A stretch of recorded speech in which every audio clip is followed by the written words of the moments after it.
In today's video, I'm going to teach you how to use Hotjar website session replay. We'll walk through the basics so that by the end, you'll feel confident watching real user sessions and picking up useful insights from them. First, open your browser and go to your Hotjar dashboard. This is the main home screen you see after logging into your account.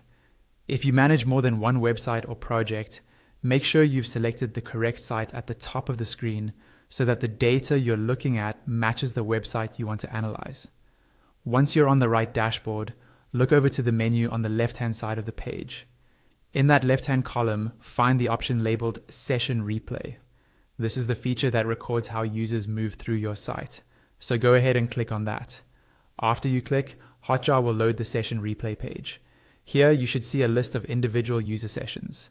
Each row in this list represents one visit to your website. Alongside each session, you'll see a bunch of useful information, such as when the session took place, how long it lasted, which pages were visited, and possibly details like the user's device type or location, depending on your settings. This extra context helps you quickly understand what kind of session you're about to watch. If your tracking is newly set up or your site has very little traffic, it's possible that you might not see any sessions yet. In that case, don't worry.